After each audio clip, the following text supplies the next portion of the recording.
They say if you stop your car on a certain bridge after midnight, you'll hear it. The faint, chilling cry of an infant drifting through the dark. Some swear it's only the wind over the planks. Others claim they've seen shadowy mothers searching the waters below. Across America, in Ohio, Maryland, Texas, Kentucky, and beyond, these haunted crossings share a single name: Crybaby Bridge. The legend twists from state to state, but the heart is the same. A child lost, a life cut short, a mother's grief lingering like smoke.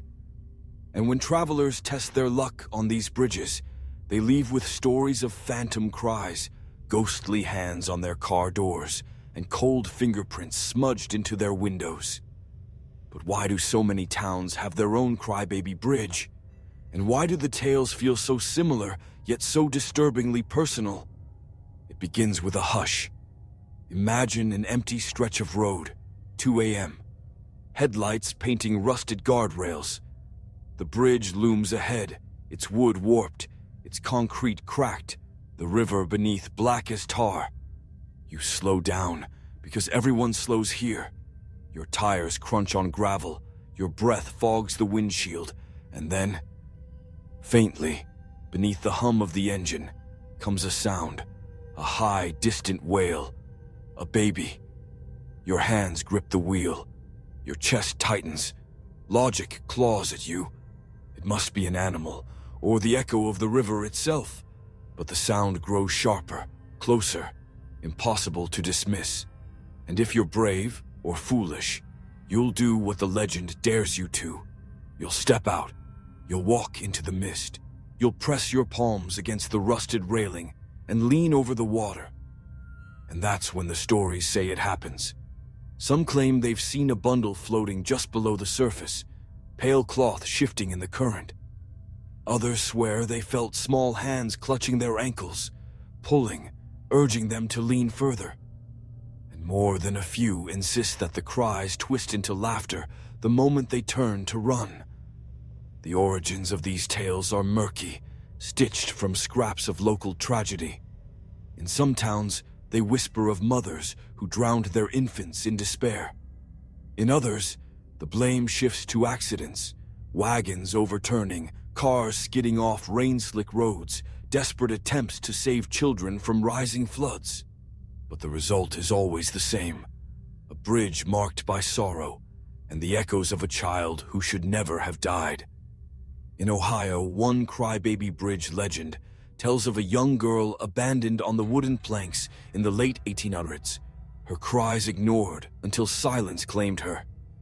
In Kentucky, a tale speaks of a distraught mother who leapt into the waters with her baby in her arms, leaving only the cries to linger. In Maryland, the bridge is said to lure teenagers with dares, rewarding their courage with chilling encounters they cannot explain. The patterns repeat, again and again. Too many towns, too many bridges, too many cries in the night.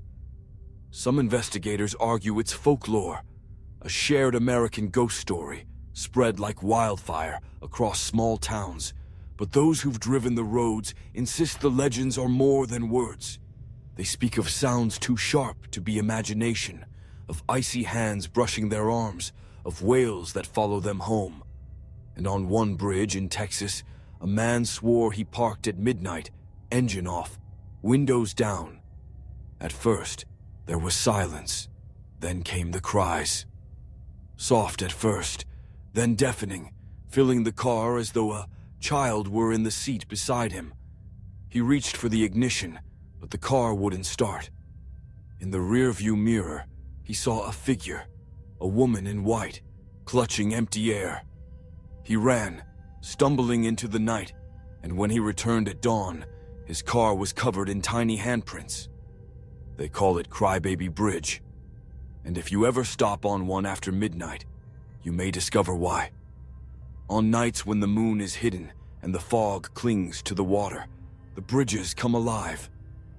Eyewitnesses from every corner of the country have stories. Raw, unsettling fragments that make the legend feel less like folklore and more like a pattern etched into the American landscape. Take the account from rural Kentucky. A group of teenagers drove out one October night, egged on by stories passed around school hallways. They killed the engine in the middle of the bridge, laughter spilling into the night. At first, nothing. Then, faint scratching on the roof of the car. They froze. The sound grew louder, deliberate. One boy dared to open his door, but it slammed shut on its own. Seconds later, a baby's cry pierced the silence, so close it seemed to come from the back seat. They peeled away in panic, and when they stopped under a streetlight miles later, their car roof was covered in tiny, wet handprints. In Maryland, a trucker recounted a night run when his rig broke down near a notorious Crybaby Bridge. As he tried to fix the engine, he heard muffled sobbing, the unmistakable wail of an infant carried on the night air. He swore it circled him, moving left to right, impossible to pin down. Then, in the corner of his headlights, he saw a figure, a woman crouched by the guardrail, rocking empty arms. When he shouted, she dissolved into mist. His rig roared to life moments later, though he hadn't touched a thing. Ohio's Crybaby Bridge has its own collection of horrors. Locals talk about seeing spectral children darting across the road, their faces pale, their eyes voids.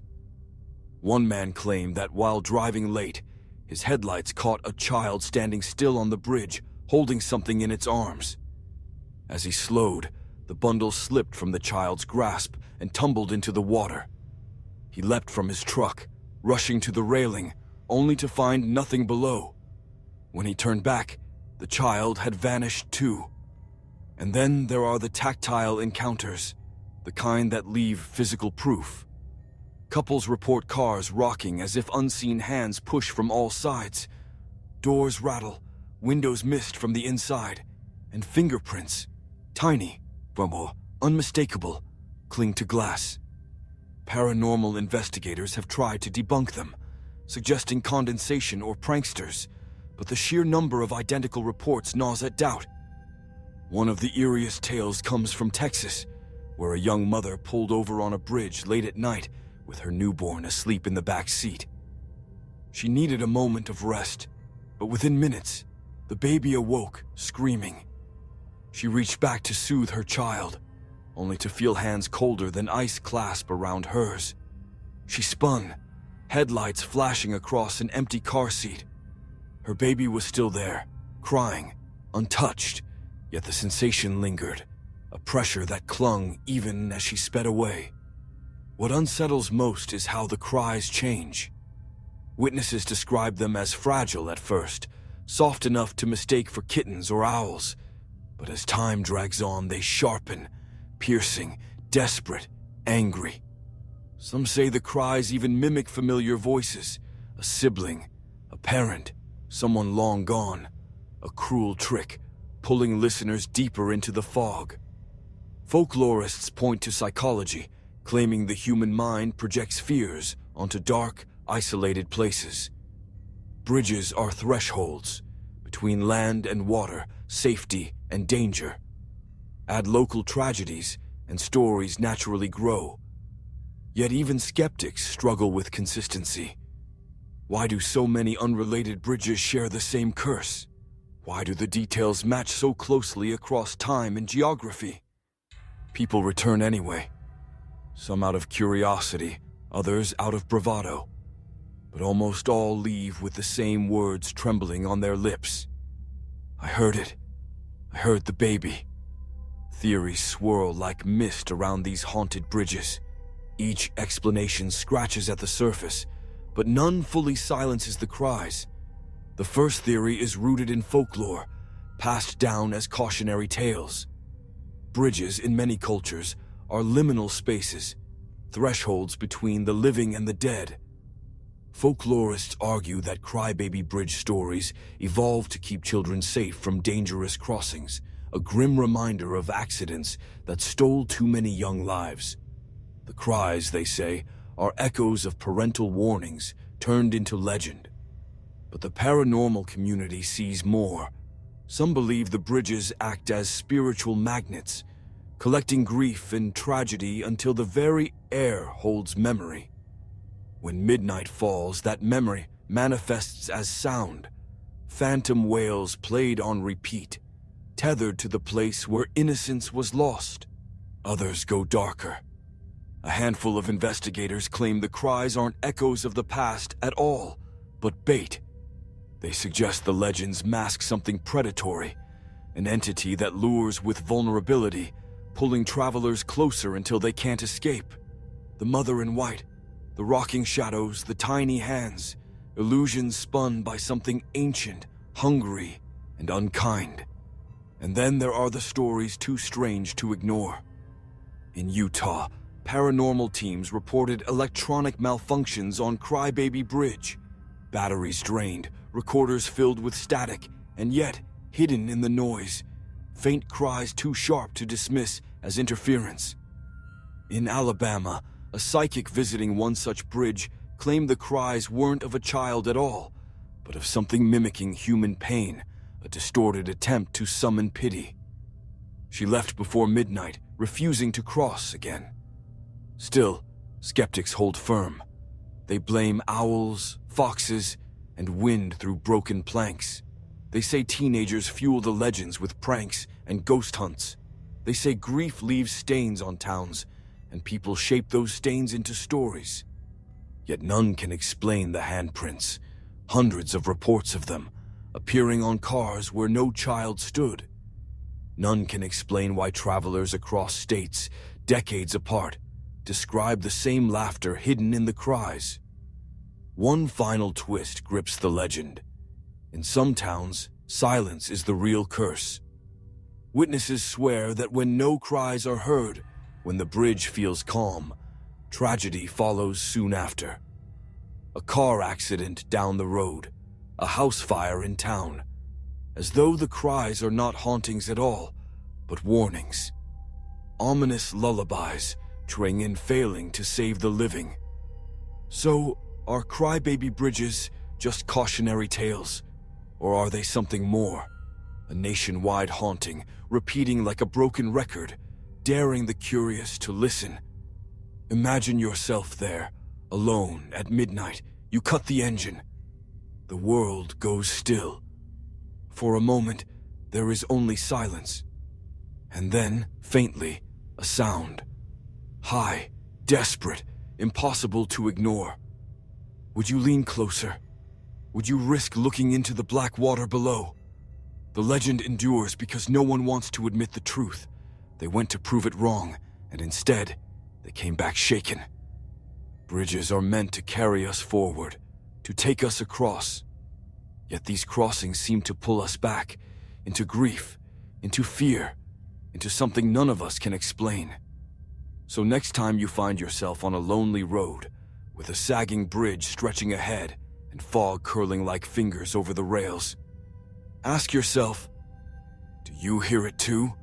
This was the story of the Crybaby Bridge legends across America.